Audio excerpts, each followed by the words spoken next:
Welcome everyone back to Sundaze Brunch. Welcome back, everybody. It is great to see you in a new week. I am your host, Bobby Matts. I'm Ryan Bronson, and it's And milestone week 5. let's get this shit cooking, boy. Now that we're on the topic of cooking, we ain't got nothing cooking, but Yeah, we thanks to my stomach issues and shit. Bobby's got to stay away from the hot wings. Turns out, And had hot wings for the first time in a minute last night. paying for it today. My body forgot what that was like. I was telling Ryan, I created a sequel, Battle Los Angeles, over here this morning. I told him that's more than I needed to know this morning. But let's jump right into it, man. How was your week? Did you get anything done? Was it just a nice reflecting week? Like what was your past week like? It's been a pretty good and productive week. I got quite a few records done. I'm mixing a few records for my next project myself, so I got a few mixes done. Got to put a few tracks sent out for a few potential big features. Yes, sir. And did a few records, like experimenting, because sometimes when I get writer's block, I just start experimenting with other sounds. So I did this record that's kind of like very laney, like 80s synth pop sounding. So yeah, like, you sent that one over to me, right? Yeah, and I was like, yeah, okay. Let's ride with this, and just got a few potential things and moves set up for the future. How about you? How'd your week look? Hell yeah, bro. Hell yeah. My week was honestly a more reflecting week, more of a relaxed week. I had to push the release of this month's song back a couple weeks, so it's not going to be dropping on the third Friday of September. I'm going to be dropping it the first Friday of October. But there is good reasoning behind that. We got video. Also, the universal timing of that first weekend of October, when that drops, is also the weekend of the DAX shows. Speaking of DAX, the 3rd of October and the 4th of October, Ryan Bronson and Bobby Matts will be coming back to a stage near Iowa City and Minneapolis. Yeah. Our first time on stage together since what? 2016. 2016, 5 man. years since we graced the stage together. Man, it's been a crazy 5 years too. A lot of growth, a lot of passion. Yeah, it was a little weird for a minute when I was doing shows by myself. Yeah, man. Yeah, I know. But life has a funny way of, bringing everything full circle. But fun fact about the October 3rd show, that will be Minneapolis, right? Yes, sir. That's Pop's birthday. Hey. And fucking Dill's birthday. Oh shit. Red-haired sniper. Happy birthday to them for your yeah. We'll be doing shots for the old man and fucking Red Sniper. But yeah, so that's exciting. We got the 2 first shows since, I think you haven't been on stage since what, 2019? No, I did a Struggle Jennings tour earlier in the year. That's right. Yes. And then I just did a show with Second Chance, and then 2020, obviously nobody did any shows. Yeah. So I've had 4 or 5 shows so far this year. That's right. Yep. All right. Struggle Jennings has a song in the top 10 on Apple Music right now, I do believe. Yeah, he's popping right now, doing some numbers. Yeah, good for him. But yeah, so let's talk about some shit. Huh? Shall we? Let's start right off with what everybody is knowing right now and everyone's talking right now. Just dropped last night. Consumption of albums goes. People be feasting. Certified Lover Boy, bro. Just dropped. I know that you haven't been able to listen to it yet. I, however, was there at 11 p.m. Pacific Standard Time. My ass was that shit. I ain't gonna lie to you, bro.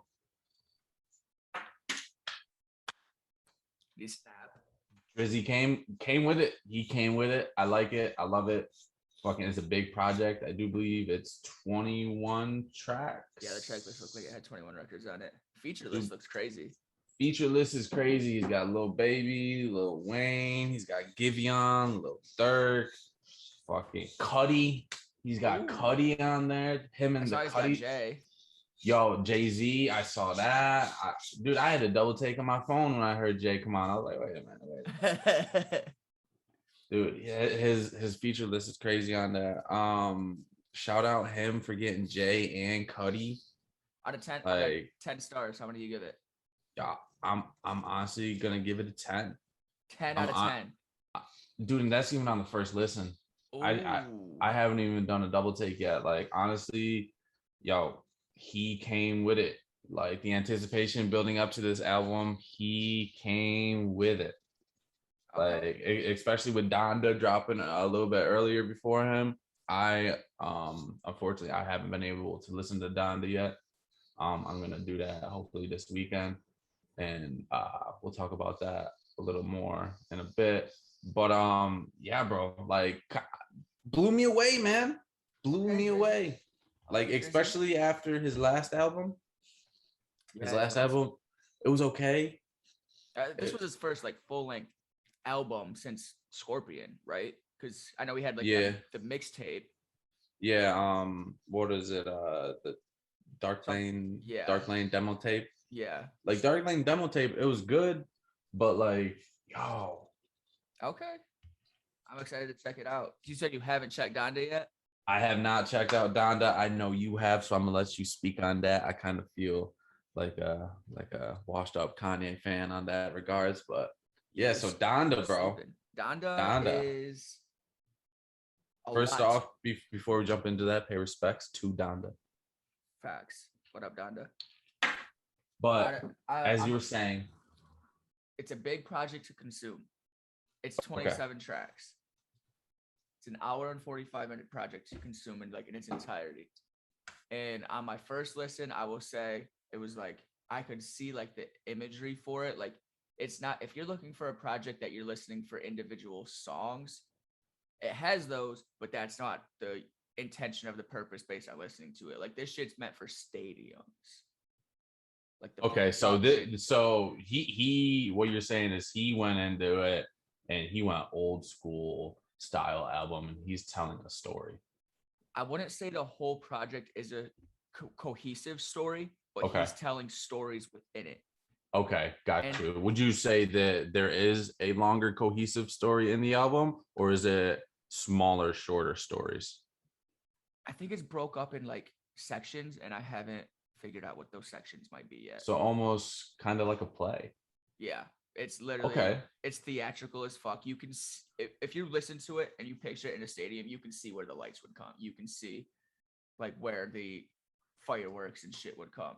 So it's visually appeasing as it is audibly.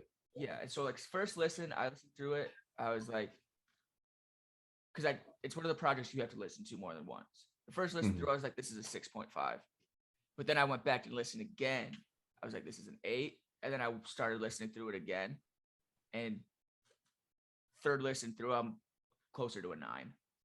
Okay. And every Kanye album that I've experienced after like his graduation projects, like even going back to 808s and Heartbreaks, every Kanye album that I've listened to, I didn't like the first listen.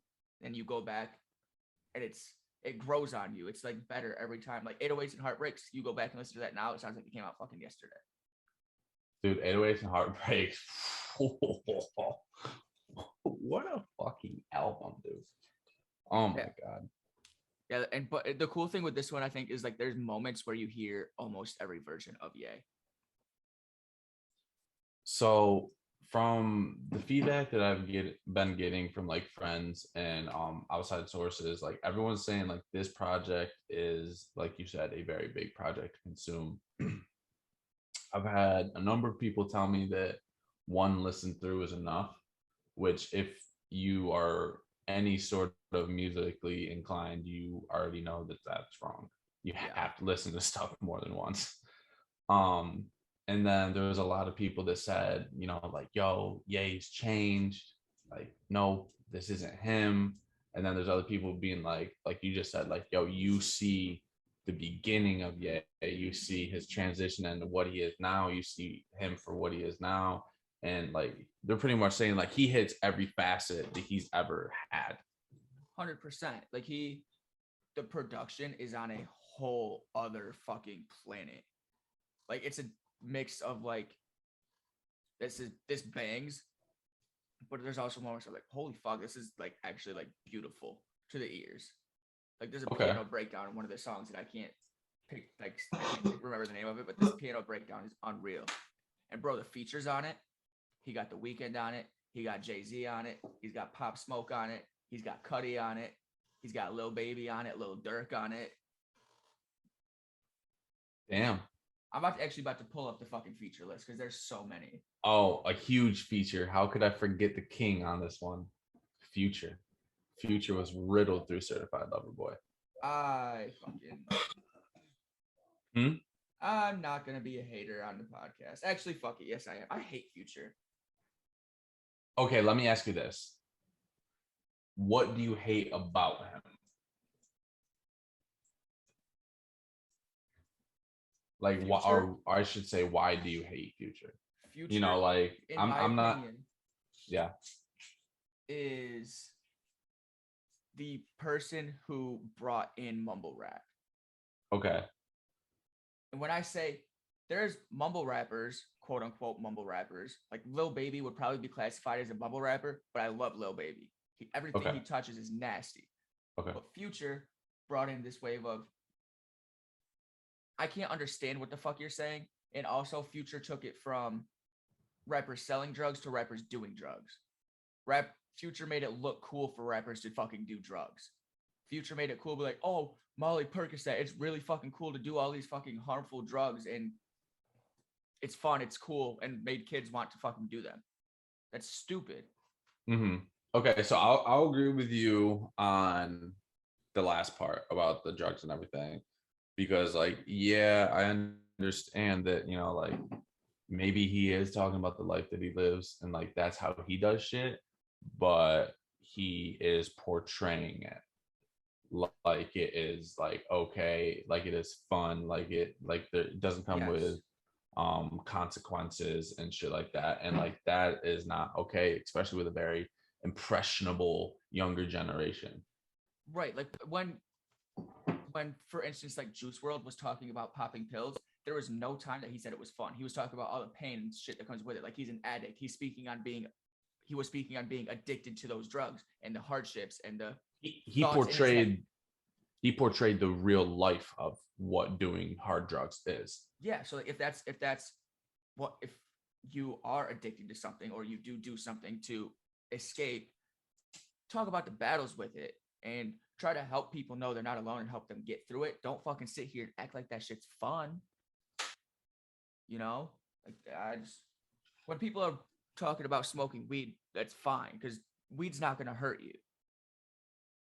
You know, so I'm not a big Future fan. Not a big fan at all. That's your own ground. That's your own opinion. I will never judge a person on their opinion. However, your opinion's wrong. No, I'm just fucking with you. No, I fuck with Future. You know, like I actually do enjoy his earlier music. I don't really like some of his newer stuff. I feel like, as far as I understand, he's a good human though, so that's cool. And that's what I was gonna get into. Like his music, like I feel like it's repetitive. Yeah. But turning to an actual person, like you just said, like I've heard that he's very respectable, and he's a real motherfucker. For sure. So like I respect him on those regards. You know? That's fair. But everything that you touched on is also extremely valid. Fair. So like you know, and what? Go ahead. What? Did I cut out? No, you were going into something, but I cut you off. Continue. I was just gonna say, but like with the Donda and the Certified Lover Boy releases, there were very two album drop approaches, and I think crazy different approaches. And I think that this is a good point for us to talk to other artists about. Kanye, I think, overthinks his releases a lot, whereas Drake just kind of doesn't talk about a release a lot.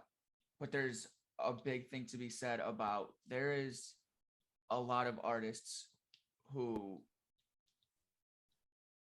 obviously like they look up and see all these release strategies. But there's a lot of artists who create really, really dope shit and it will never see the light of day because they're overthinking the release of it. They're overthinking dropping it. Can you speak like on your experience with either the fears or the thoughts or the things that go through your mind when you are contemplating, am I going to put this song out or not? Yeah, of course. I definitely agree with you like on like Kanye overthinking and like Drake really not like thinking about his shit. Um as for me and like what thought process goes into my releases, it's very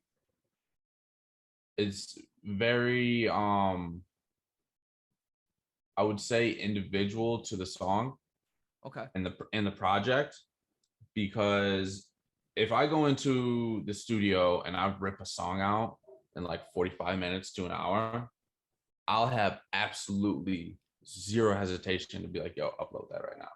Okay. Because like I'm feeling it, I'm feeling hot, I'm feeling fresh. But if I'm creating something that is like gonna take me time and I want it to be lyrically like fat, Yeah. that will take me longer to put out. Okay. That's fair. Because in my mind, like I overthink like, oh, will people understand it in this concept? Will people look at it in this way? When in all reality, as artists, I feel like at the end of the day, at least artists that are overthinkers, we have to understand that we are always going to see our creation completely different than the consumer, you That's know? fair. And I feel like that goes into decision making when it comes to like overthinking my music releases, because I guess like I'll always like question my own vulnerability, because I'll be like, are people going to be able to take this how I want them to take it? Yeah, that's what I was gonna ask you. Is because like I'm not gonna like try to put you like on blast, but you have a bunch of music sitting on your hard drive that's done, ready to Yeah, I go, probably have like a full album. and done like ready to go. And like Mm-hmm. obviously we both have very separate approaches to releasing music, which I'll talk about mine in a second. But like what is the like for you talking to other artists, what would be that reasoning of you holding on to that instead of letting it fly? Definitely a confidence factor. Okay. Just because stop. All right, I'm gonna start. Definitely a confidence factor. Um, just because I've been on a writer's block for like the last, I don't know, like 3-4 months. Okay.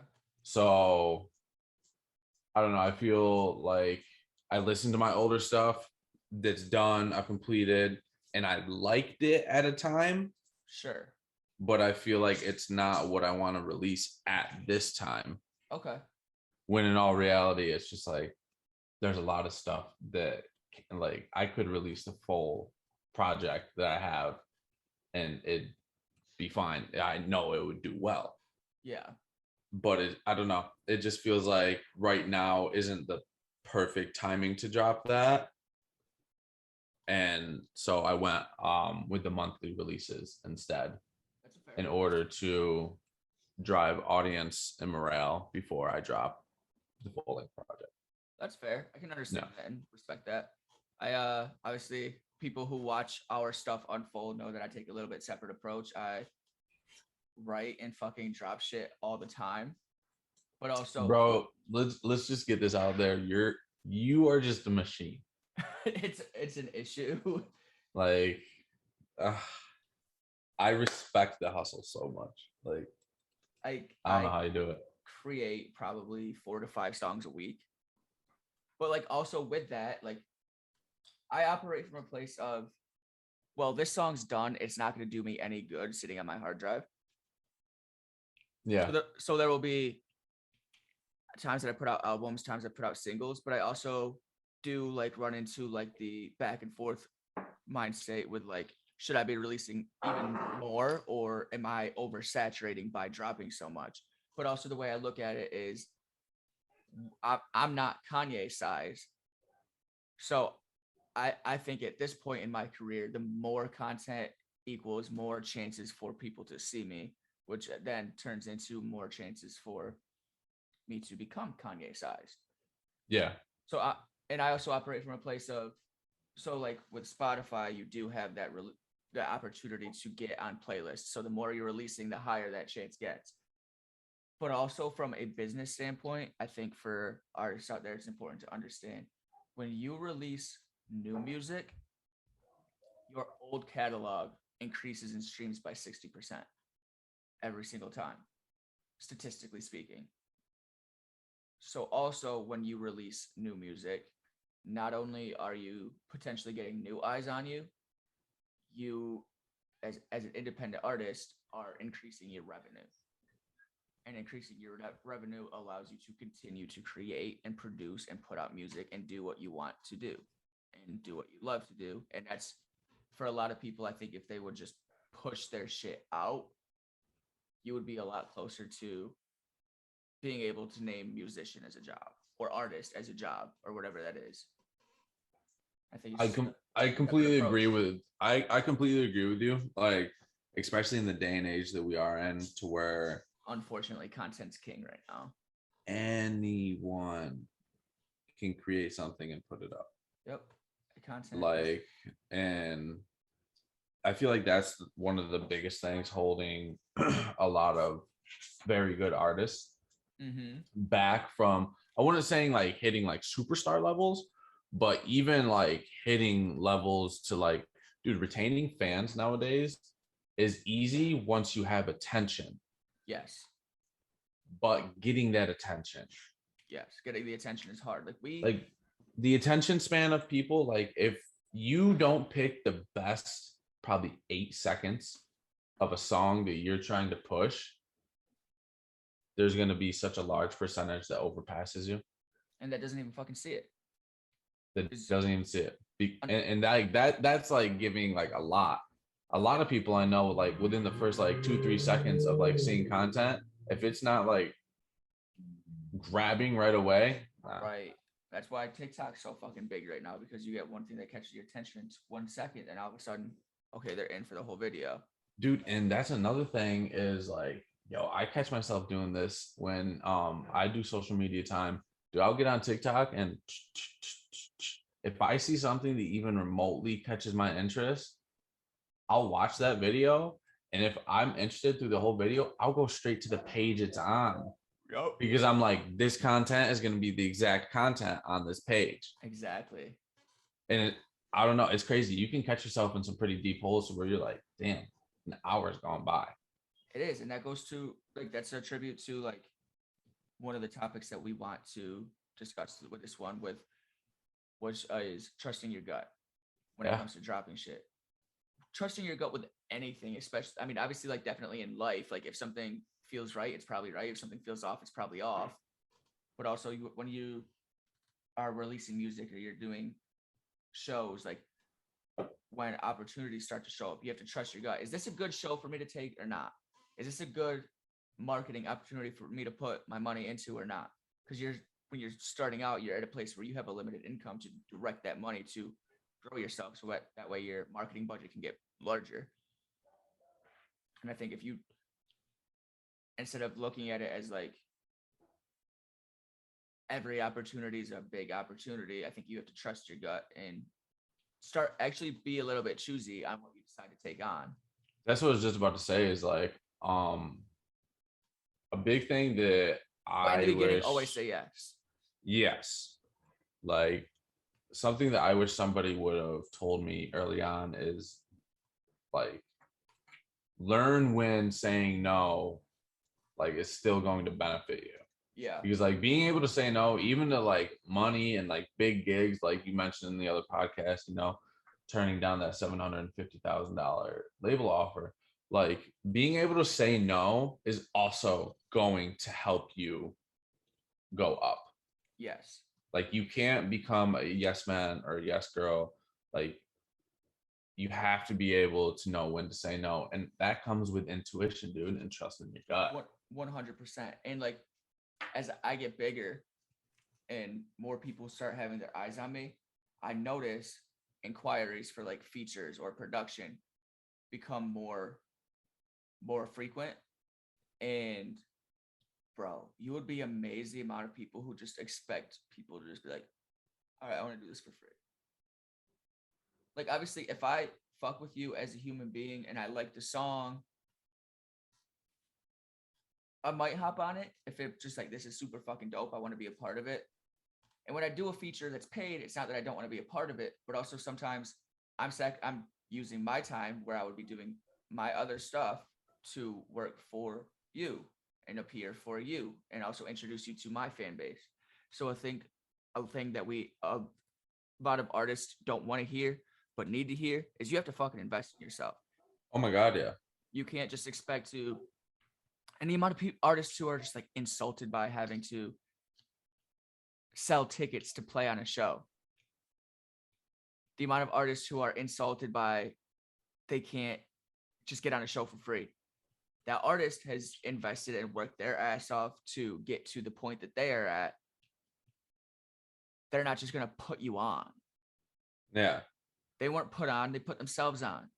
You got to get yourself to that level where you put yourself on. You're not, think of it as a show as ads. You're instantly reaching 2,000 people with buying onto a show. What other platform, what other form of marketing can you instantly reach that amount of people with? You can't. And do you think that kind of publicity is free? No, it's not. Ever. And then if they do show up to these shows, artists don't bring merch to sell. Their set list is usually not engaging to the audience, and you are not remembered. If exactly. you got to learn to invest in yourself and strategize yourself and realize I have a personality, but when you are up there as yourself, you are a product. Yep. Like, yo, sometimes when we're out on the road and we're doing shows and shit, I look at myself, I'm like, damn, kind of a whore.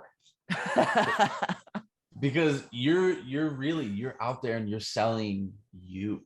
Yeah. You're selling what you're about, you're selling your vibe, you're selling like people. If you can't engage people in a way that's going to be stimulating enough that they're going to be like, yo, about at least one thing about you, you're done. You're not going to be remembered. And who's going to invest in you besides yourself? If you don't invest in yourself, who the fuck do you think is going to want to invest in you? Like, yo, I was just out celebrating Dee's birthday this past weekend, right? Yeah. And we're at Deep Brunch in downtown LA, and he's playing violin and all that shit and whatnot. We're having a fucking great time, right? Mm-hmm. And ends at like 7 or something, and he stays after for like, I don't know, probably like maybe like 45 minutes to an hour, like talking with people and shit like that.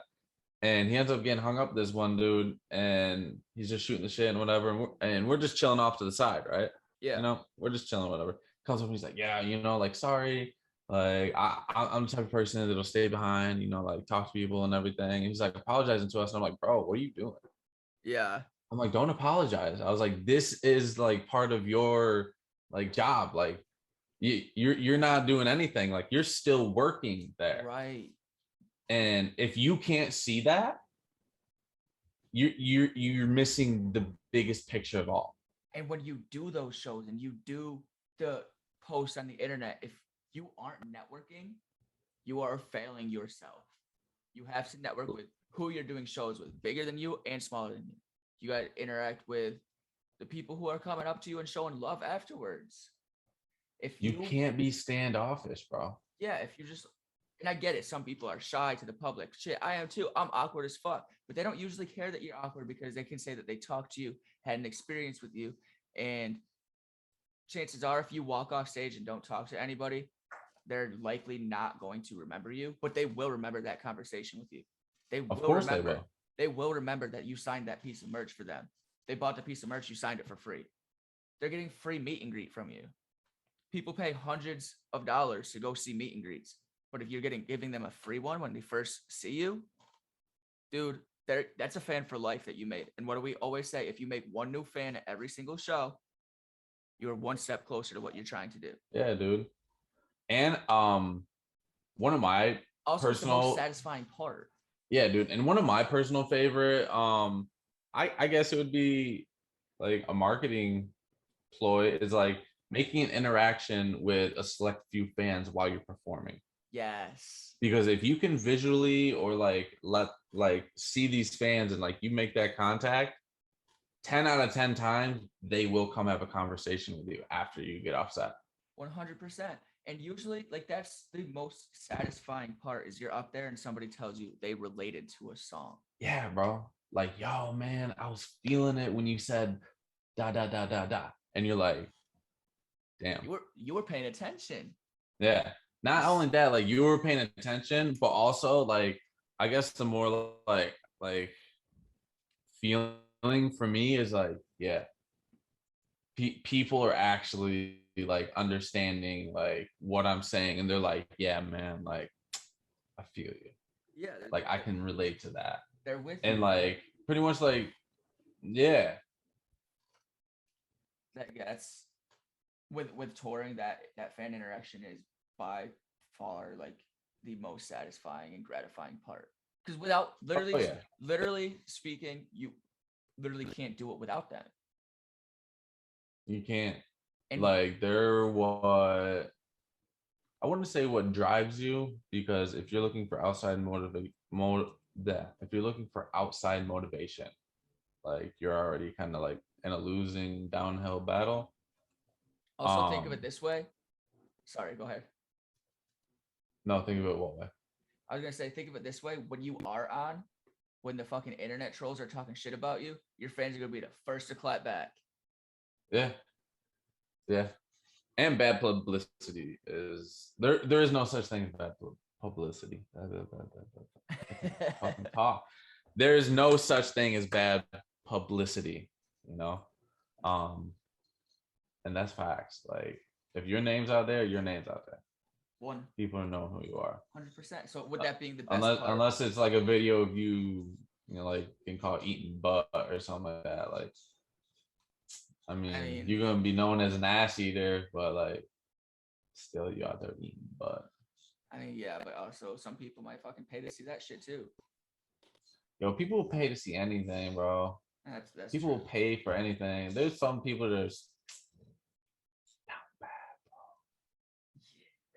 Yeah, you were wrong. Oh my god. Oh my god. Oh my god. Bro, I am so fucking stoned off of this weed. Najee got it from a local shop up in the valley. Red Moon Kush, which is definitely not the real name of this flower. But it's dude, so it's an indica and it's got 29% total cannabinoids, which isn't obviously like 29% THC, but that's still very high up there, and a total percentage of THC and total cannabinoids. I can't talk. This shit's got me twisted. So it's bro, but this is it's an indica or hybrid, or indica, hybrid, sativa. What do you prefer? Ooh. Sativa, indica, or hybrid. It honestly depends on what I'm trying to do. That's fair. Like I know with like indica, like I don't know, for me personally, and like I know a lot of people, that helps me like relax. Yeah. But there will also be some people that if they smoke indica, they'll just that's me. They'll be knocked, you know. So yeah, if like I'm just trying to like chill and relax and like I guess like deeply engage in shit. So like, you know, it's good for the podcast because we get in conversations. I'm gonna definitely go with indica. Like if I'm going to the gym, if I want to be active, if I want to actually be like focused and everything, I will do a sativa or sometimes even a hybrid, because hybrids are kind of like different for me. Yeah. But yeah, sativa is definitely, and like creative too. Like if I'm trying to write, I'm gonna smoke a sativa. That's fair. Like I it feel helps that. me with my creativity and shit. Hybrids is like I'll smoke that whenever, bro. Fair. Like Yeah. Yeah. For me, I can't. I if I'm chilling or trying to do anything, it has to be a sativa or a hybrid. I can't do indicas. They give me fucking bad panic attacks every single yeah, time. I know that. Questioning fucking my existence and shit. Literally indica questioning if I'm a fucking human being, then realizing we're a fucking speck in the whole galaxy. I am not a human, I'm a cyborg. No, How would yeah. Indicas are definitely interesting. It's always interesting to see how people take to weed too. yeah, it's got to be a sativa or a hybrid for me. But I usually do it to just go to sleep most of the time these days, or if I'm just trying to really like zone into a TV show. I can't. Yeah. I'm not creative when I smoke anymore. I lose all focus. Yeah, I remember that when you were out here. Like as soon as we would start smoking, it would just Yeah, everything stops. yeah. I can't be creative when I smoke. I can be creative when I drink. Don't know how or why. It's a healthy thing to have happen to you, right? Give me the bottle. I want to write. Give me the fucking bottle. Oh, he's 6. Next thing I know, I stand up and I'm fucking bottle deep. Oh, fuck. Didn't realize I was this drunk. Speaking of bottle deep and this drunk, I want to take it back. I want to take it back. Oh, God. A Bobby Matts story exclusive. A grip. I want to take it back to the Binghamton album release. Oh, God. Here we go. That is probably the most drunk I have been, and I've seen you and Tyler been in a short amount of time. We got to that level in what, 3 hours? Bro, it was literally like we were just sitting there because we got there. We're like, this is kind of fucking whack when we first got there. Because we went straight to we went to a hookah lounge first. Yeah, we did start at the hookah lounge. Yeah. We did. Holy fuck, I forgot that we. And then Ty's like, let's get a power tower. And for those who don't know what a power tower is, it's a 6-foot thing that you fill with alcohol and it pours out of a little spigot, right? Typically, they put beer in this or they put wine in it. Maybe some sangria. Yeah, typically something light. Not Tyler. Let's put Red Bull and a full bottle of vodka. And then let's get another one and do the same thing, but with cranberry juice. Yeah. And there was only 3 of us there.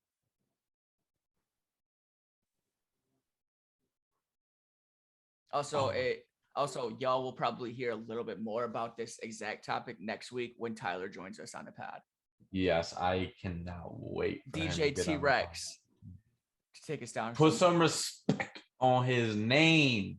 To take us a trip down memory lane for our first guest of the Sundaze Brunch Podcast. But yeah, dude, what a time, man. What a fucking time. And yo, we were babies when it came to our actual careers when all that was happening. Oh, 100%. But we were celebrating like we just fucking topped Billboard. Oh my God. Like we just sold out the Garden. We have a #1 on Billboard. Fucking, we got J. Cole and Wayne on the phone for us, bro. We were celebrating. And the moral of that is always celebrate your wins, no matter how big or small. Always. You got to, because that celebration of that win is going to be like, okay, I want more. Yes. I want more of this success. But also every win's not guaranteed. Yeah, I was just about to say, also within that is like you have to understand and know when to celebrate and when to keep going and keep working. 100%. Because like if you get halfway to your, like to where you're going and you celebrate and you're like, yeah, we did it. A lot of the times people will slow down and relax after that. Right. You know what I'm saying? Because they're like, okay, I accomplished this much. And it's like, okay, like if you want to look at it that, like, yeah, like you should be like, okay, I've done this. What else can I do? 100%. And like I know a lot of people who are like, I got here, I'm stuck creatively, and they just shut their whole career down until they're creative again. And that's You know how not many different paths there are to be creative? well, even if your creativity is like a resource that has to be renewed. So when you are creative, you put out your creativity, and then sometimes you do hit dry spells of being creative.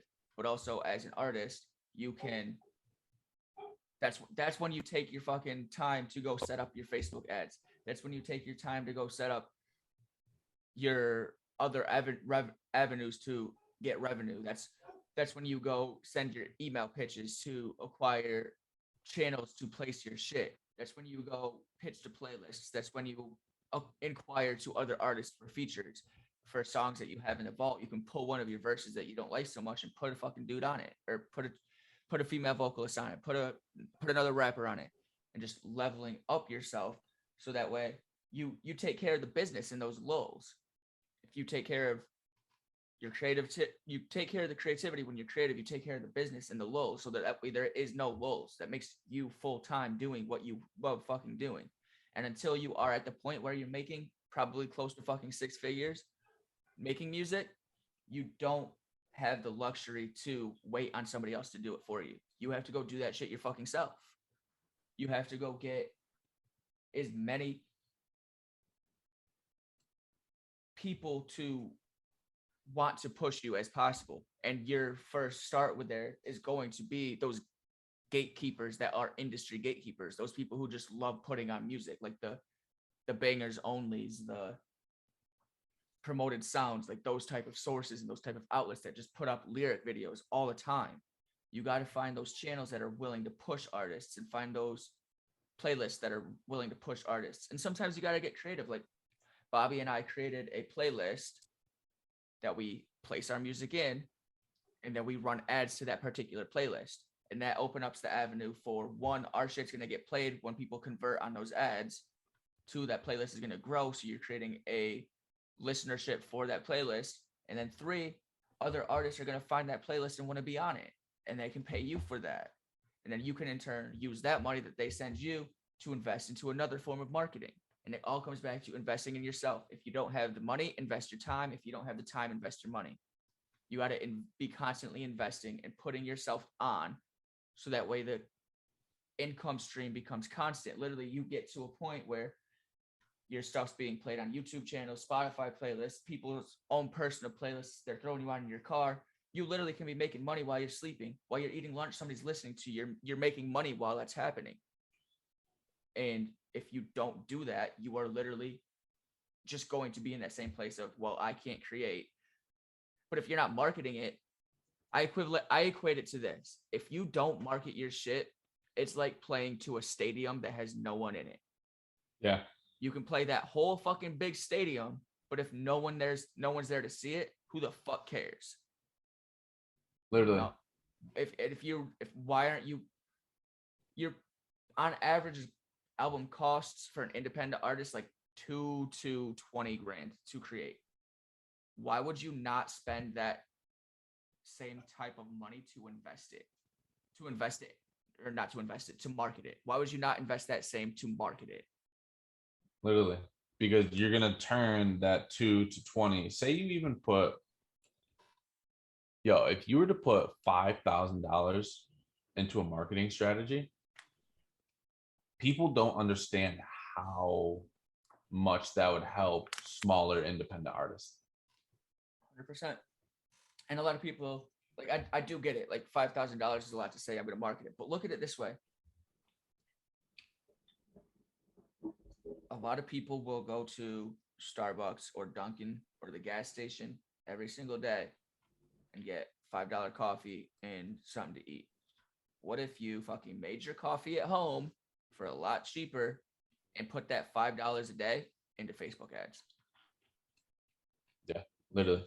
You would be shocked in the return on that $5. 100%. And if you want it bad enough, you'll find a way to make it work. Anything else is an excuse. Exactly. It comes down to if there's a will, there's a way. Like really in anything. Yeah, like if you want something bad enough, you can get it. Like make it simple as like, man, I really want a drink. You're gonna figure out a way to go and get that drink. Whether it be go like, hey, mom, I'll fold the laundry. Okay, here's a couple bucks to go get that drink. Hey, I'll do this for that, and like you barter and trade somebody for the drink. Like if there's a will, there's a way in 100%. Anything. There's no excuse to not make baby strides, not make baby steps, not make baby steps. I can't speak today, y'all. I cannot speak at all. The quick brown fox jumped over the lazy dog. Say it with me, people. Peter Piper picked a pack of pickled peppers. Oh. Sally sells seashells down by the seashore. Say that 5 times fast and fucking send it to me, because if you can, you're going to get a free t-shirt. Because I've never met anybody that can say that tongue twister. I can't fucking do it. Zeus. Why? You tweaking, bro? Stop. Nah, he tweaking. For real, he tweaking. Pod, let me introduce you to somebody. Come here, Zeus. This is the asshole behind all my weird looks and distrays away from the camera. Yeah, you. I'm talking about you. Do you remember the first time performing in LA? Not really.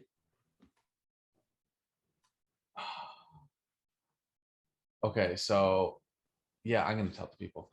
So our first time being in LA and performing in LA, this is how it went. So we get to LA early the morning we're supposed to perform. Like we got there at like what, 2-3 in the morning? Yeah.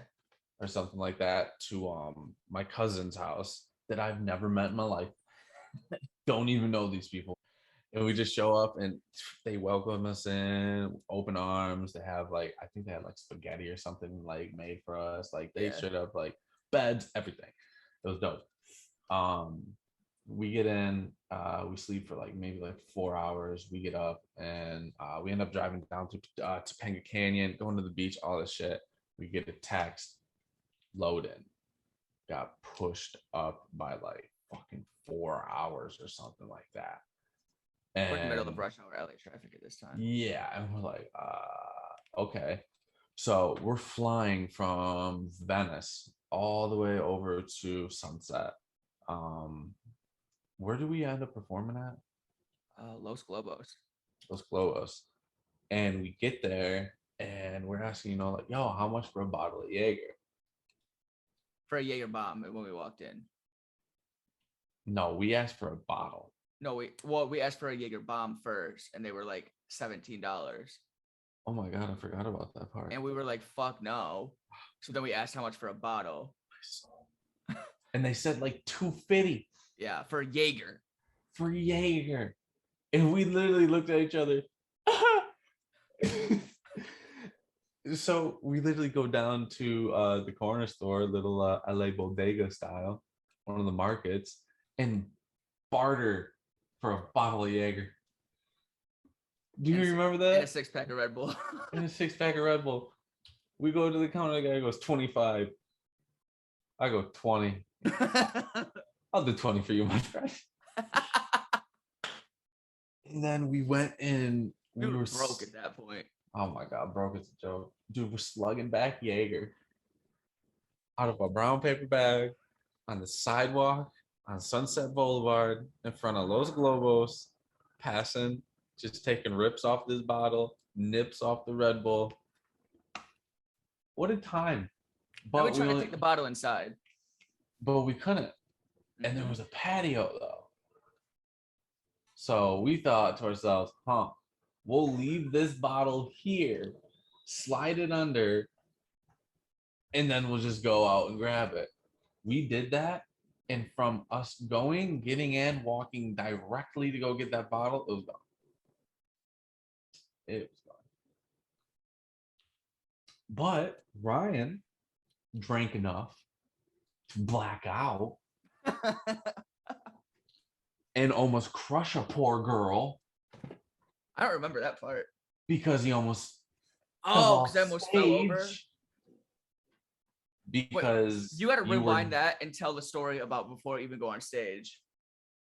What? When you would, because I don't remember this, but I remember Ty telling me about it, where apparently I said, "Go get gum. I'm a yak. I'm a yak." You send Ty sprinting to that little store to get gum, and you're just sitting in the corner. I'm a yak. I'm a yak. Doing this little dance like a shimmy. And I'm like, what the fuck? You get gum? Fine, you go on stage. And then almost fall over and kill a girl because you're dancing on the monitors. I didn't fuck up my words though. You didn't. You don't remember it though. No, I don't remember any of that performance, but apparently we fucking killed it. Dude, we did. That was such a good performance. And then we ended up going out afterwards with Deville. Yeah, we did. That was the first time like really like experiencing like, and you got to understand like for the people listening, like we come from a very small fucking town, like small as shit. And the biggest place that we had played before that, well, we had played two bigger markets, like because we played like Rochester, New York, Buffalo, New York, and like Ithaca, New York. And they're like small, like college cities almost. And then we played St. Louis, which was our first like bigger city show. Mm-hmm. And then we played, I think it was Phoenix right before that. But as far as like big city and big shows go, that was the first time we had like been to a big city. Yeah, because we hadn't even performed at Webster Hall before that. Yeah, like this was our first time actually experiencing like nightlife in a big city outside of like college shit. Yeah. And it was our first time like doing something that music took us to do. So we were broke as fuck, but we were enthralled with every single waking moment of being there. Dude, we were literally eating off the dollar menu for, dude, that first time we ate off the dollar menu for I think it was like 10 days straight. Yeah. And like we only ate like what, twice a day? Yeah. In No Hook, when I said we straight up skip meals just to buy some more booze, that was our whole first tour. That was our entire first tour. Bro, I remember drinking this nasty vodka. Ivanovich. Ivanovich vodka, bro. Do you remember that shit? Unfortunately. It was worse than rubbing alcohol. I don't know how, but worse than fucking rubbing alcohol. So yeah, we had 4 of us in this for like our first time touring. We flew out to Arizona, which is where our first show was, and we rented a car that we ended up driving to LA and up to Oakland for the first run of our first ever tour. And I literally remember when we dropped the car back off at the runner place, there was at least 16 to 17 empty liquor bottles. Easily. Cheap liquor because we just refused to pay for bar prices. Dude, I remember, I think the cheapest we ever bought a bottle of liquor was like, I think like $5. I think it was like $5. It was like $4.99 for like a fifth of vodka. But the point of this, the story of our like drunkenness and our touring and our partying the first time we were on tour, the point of all of that is the whole time that we were having fun, we were still networking. Oh my God, yeah. And that you can have all the fun and the party, but you got to keep it together enough to network, because we made contacts on that tour that set us up for our next tour.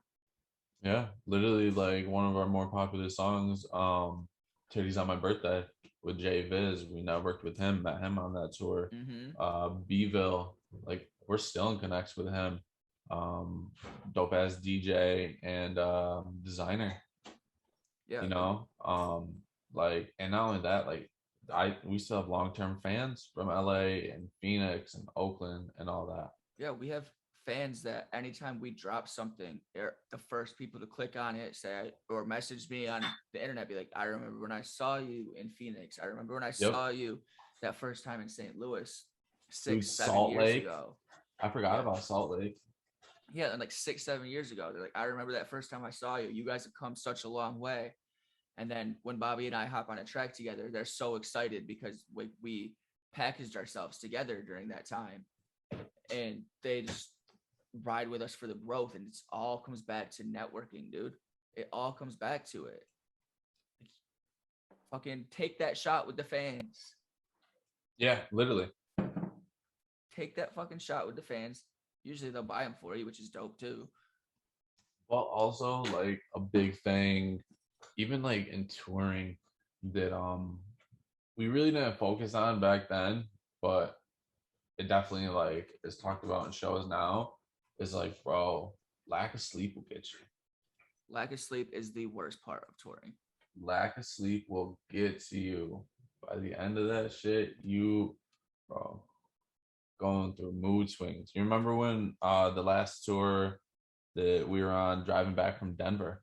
Yeah. Like, bro, We did not speak to each other. We hated each other. We're like, get me home. Literally, we did not speak to each other. And like the importance of sleep, not just for like musicians, like anybody, the importance of sleep on your mental health. Yeah. When they tell you that low sleep is the equivalent of like being drunk and like feeling drunk, like that's not a lie. And also like it's scientifically proven that your serotonin levels, the dopamine is not as prevalent in your brain when you're on no sleep.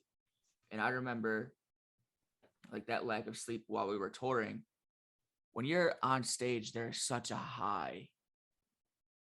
And when you come off, you're automatically going to be low because one, it's scientifically proven that there is no drug in the world that releases the same amount of dopamine that performing on a stage does.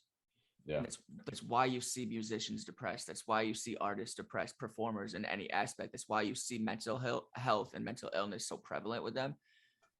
And a lot of artists get addicted to drugs because they're chasing that high of being on stage. Because like I said, there's no other drug in the world that releases that same amount of dopamine in your brain. But in that same breath, I will say, like, sometimes that next day crash isn't as bad if you get a full sleep afterwards. That next day crash, even if you're out till 2-3 in the morning, sometimes it's not viable. Sometimes you literally have to wake up at 7 a.m. to drive 9 hours the next day. But I can say like myself, like even now, like in life, when I get a full rest, my anxiety is not near as high. My depression and my mood swings are not near as high. And I just feel all around better. And that obviously that's a thing like that comes with age. When we were kids, we could run on no sleep frequently. Yeah. But as we've gotten older, I think we've been able to manage the partying with taking care of ourselves. And no, yeah, definitely. Because like, dude, honestly, if you don't get at least 7 hours of sleep a night, like you're gonna realize the difference. And it's not gonna take long. Like, dude, you get like 5 hours of sleep for like maybe like 3-4 days, bro, you're gonna feel it. 100%. And especially like when you're touring, if you're running on that low amount of sleep, if there is a big crowd, they'll give you energy to come back. But when you're first touring and you're doing like these independent and small circuits, there's going to be shows where there's not a lot of people. And chances are you paid to get on these shows. or you're getting paid to do these shows. And if there's not a lot of people, if the people paid to see you, they're going to be upset that you don't have that energy and they're not going to rock with you as hard.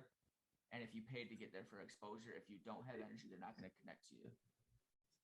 You got to just, to all the artists out there who listen to us, and we have noticed we have a lot of artist listeners who like look up to us, like, y'all take care of yourselves. Yo, that's the biggest like fight in the battle. Is like making sure that you're good first, because like if you're not good, like you're not gonna be at your best, and when you're not at your best, you're not gonna be creating at your best, and when you're not creating at your best. Yeah, and the crew that you have with you is just important as you being there, and that morale passes to your crew. I remember times that first tour with you and Tyler that I was a fucking dick. Oh yeah. Screaming at y'all. I remember there was one time I threatened to send Tyler home. I mean, to be fair, he dropped my whole pizza and I was pissed.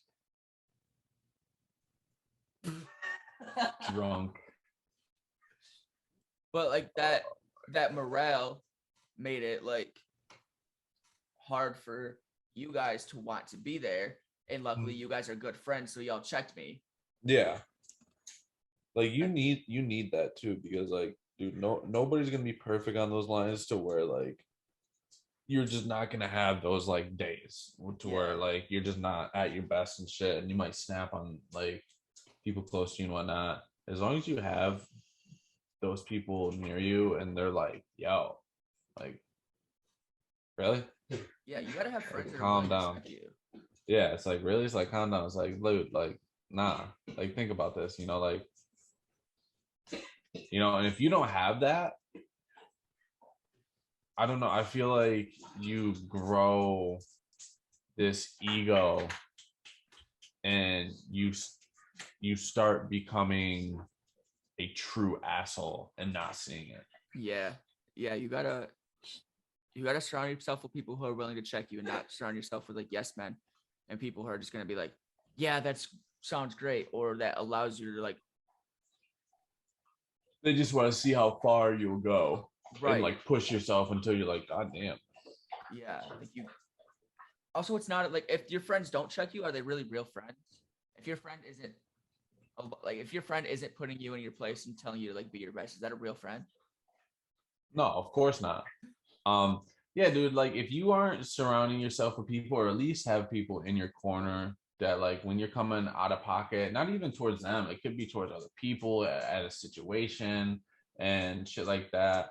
Like if they aren't gonna call you and check you, like if you're moving different, if you're acting different, like, or those aren't people that you want around you. No, because they don't care about you, like you, the actual you. They just care about like being around you and like what you bring to the table, and like they're gonna let you push your limits, and they're not gonna tell you to stop. Yeah, and they're not gonna. If there's ever a moment for you to check them, they're not gonna take to that very kindly. Yeah, no, they're gonna be like, what the fuck, like I never say anything to you, and it's like, okay, that's on you, bro. Right. Like whatever. But you know, like that, dude, that goes down to any facet, like checking anybody on anything, whether it come down to like you like moving different in a situation, or like even if you're like acting outside of your norm, like, bro, I don't know how many times I've had to check homies and shit and functions when it comes to like how down bad and desperate they be. Bro, yes. Like a girl be showing like just a little bit of side boob, just a little bit, but she be like a hard 4 or 5, and like, dude, some homeboys be going crazy for the side boob. Some homies be going crazy for it. You gotta check them and be like, bro, you really gonna risk it all for that, for a little side boob? Literally. And then they're like, but man, like, I don't know what it is with like the wonder of the side boob on that one, to be honest. Like, so some people be going crazy for it. Yeah, I think like people like, yeah, we've had to check multiple of our homies. I know exactly who you're talking about. Like they're just instantly thirsting over anyone, and then all of a sudden they get curved one time and they're all fucking down. All down, bro. First of all, why are you why are you that thirsty in general? Like, are you that desperate? Are you that desperate for an external source of, I guess, happiness, you would call it, or Right. stimulation? I don't know. Very goofy, but I do gotta say, like, you made the comment about side boob. I do love an under boob. Dude, underboob. I don't know what it is about it. It's literally like just the wonder of an under boob. I don't know what it is. What do you think it is? Everybody I know is like, I love some under boob. I don't know. I think it's just something that you like once you experience, you're just like, yeah. Yeah, it's just like, oh. And it's an anytime thing. And it's you could be doing anything and you're just like Oh. It's one of those things where it's like, you know, it's rude to look, so you know you're not supposed to look, but then you can't help but look. yeah. So you're like, fuck, I looked. ah. You saw me, huh? You saw me look. Fuck, now I look like a creep. You mind if I keep stepping? No. You gotta come at him with boldness sometimes, bro. You gotta come at him with boldness. Be like, hey, listen, I'm gonna keep it buck with you, man. The underboob. That's when you get slapped and get sexual harassment suit. But yeah, don't do that. Yeah, don't do that. But yeah, dude, fucking underboob. The wonders of that shit, I don't know. Women, if you can explain it to us, let us know. Please explain the wonder of an underboob. Also, I think part of it literally might be just like literally the wonder of how it stays. Like it's how it like stays in there, like doesn't fall out the bottom of whatever they're wearing. It may literally just be a wonder of like how it doesn't fall out. Interesting. So are we actually like peeking in at that, or are we like wondering, does this defy gravity? Yeah, now we're bringing physics into the equation. I like this. This is an actual honest explanation of why we're staring. Yeah, this could. I was doing physics. I'm sorry. Yeah, like, are you defying gravity right now? Are you, ma'am? Ma'am, have you accessed anti-gravity? Because how does this work? How is this possible? Also, nah, but yeah, honestly, the wonder of underboob goes unmatched. It really does. Do you think it would be appropriate if we like walked around with a little under nut showing?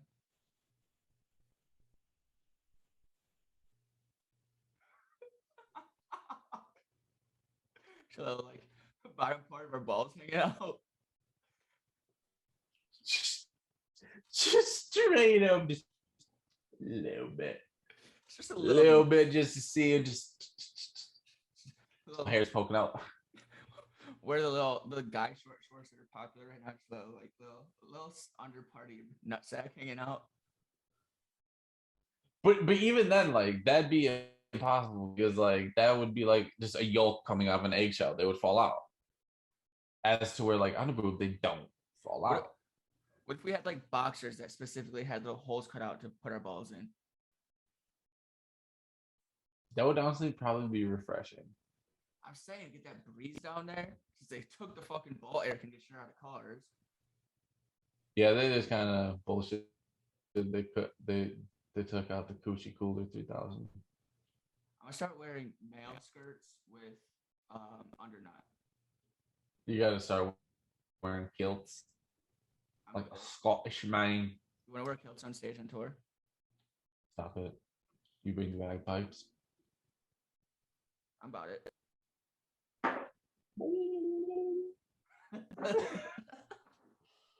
Oh my god. Okay, we need to wrap this. I'm stoned as fuck. On that note, this has been episode 5 of the Sundaze Brunch. Join us next week when we bring our first guest on, and every week after this, we will be having new guests. Yes. This episode is going to be a little shorter because we are stockpiling. Yes, shit for these upcoming podcasts. So these upcoming podcasts will maybe a little bit longer than usual. This is Um, one of the filler episodes, and then next episode we have Tyler DJ T Rex joining us. yes, Following DJ T Rex, we have Jake Daniels, followed by the man, the myth, the legend of Cat Olive from CLM Presents. yes, Kato. sir. Yes. So this is the final introduction episode of the Sundaze Brunch Podcast, starting next week. We want to thank our viewers who have came to join us so far. And as we expand, there will be Sundaze Brunch t-shirts. There will be actual other merch that we're going to lay out and other products that we will be unveiling. Yes, so certainly. Stay tuned. It's going to be an exciting time. Yes. So thank you for tuning in to these first 5 original episodes. Stay tuned next week to when we start getting guests on here, start putting in the brunch part. We will be having food next week. As you saw that we missed out on mimosas this week. We're excited for all this new content and everything that's going to be coming out following all this. Yeah, we've been busy behind the scenes getting shit together. So yes. So thank you so much for tuning in. Please stay engaged. There's a lot more to come. As always, thank you for coming to brunch. I am Bobby Matts. I am Ryan Bronson. And next week, don't fucking miss brunch. Yay! All right, hell yeah.